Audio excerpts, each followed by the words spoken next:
وہ ایک ایسا بادشاہ تھا جس کے حکم پر ہوائیں چلتی تھیں، جس کی فوجوں میں انسان، جنات اور پرندے سب شامل تھے، جسے ایسی سلطنت دی گئی جو اس سے پہلے کسی کو نہیں دی گئی تھی۔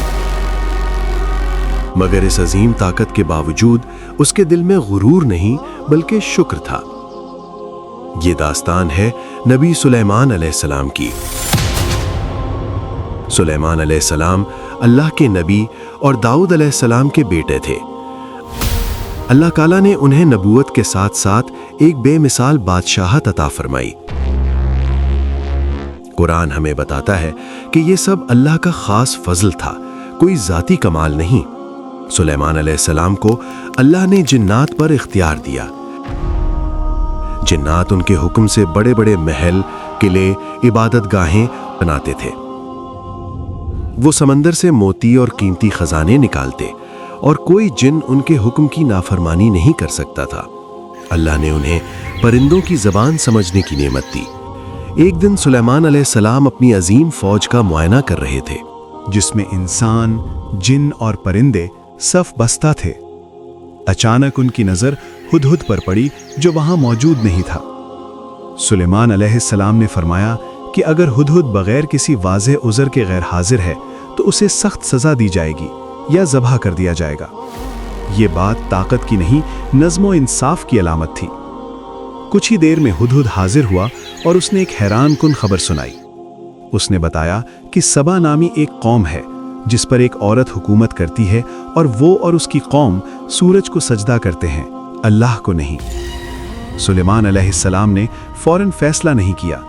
انہوں نے تحقیق کو ترجیح دی اور ایک خط لکھوایا۔ یہ خط ملکہ سبا بلقیس کے نام تھا، جس میں اللہ کے نام سے آغاز تھا اور توحید کی دعوت دی گئی تھی۔ ملکہ سبا نے خط پڑھا اور اپنے درباریوں سے مشورہ کیا۔ بالآخر وہ سلیمان علیہ السلام کے پاس خود حاضر ہونے کا فیصلہ کرتی ہے۔ جب ملکہ سبا کا تخت آنے والا تھا، سلیمان علیہ السلام نے دربار میں موجود لوگوں سے پوچھا کہ کون اس کا تخت اس کے آنے سے پہلے لا سکتا ہے۔ ایک طاقتور جن نے کہا کہ وہ یہ کام کر سکتا ہے، مگر ایک ایسا شخص جسے کتاب کا علم دیا گیا تھا، اس نے پلک جھپکنے سے پہلے تخت حاضر کر دیا۔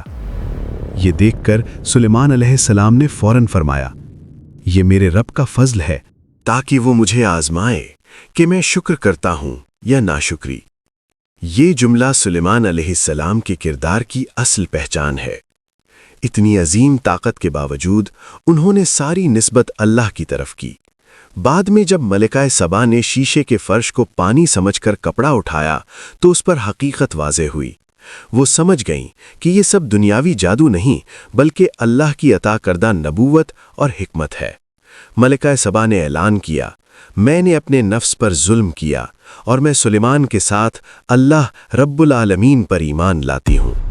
سلیمان علیہ السلام کی زندگی ہمیں یہ سبق دیتی ہے کہ طاقت، دولت اور اختیار اگر اللہ کی یاد سے خالی ہو تو وہ وبال بن جاتے ہیں، لیکن اگر شکر اور عاجزی کے ساتھ ہوں تو وہ ہدایت کا ذریعہ بن جاتے ہیں۔ یہی نبی سلیمان علیہ السلام کی اصل عظمت تھی، اقتدار میں عاجزی، طاقت میں شکر اور ہر حال میں اللہ پر مکمل یقین۔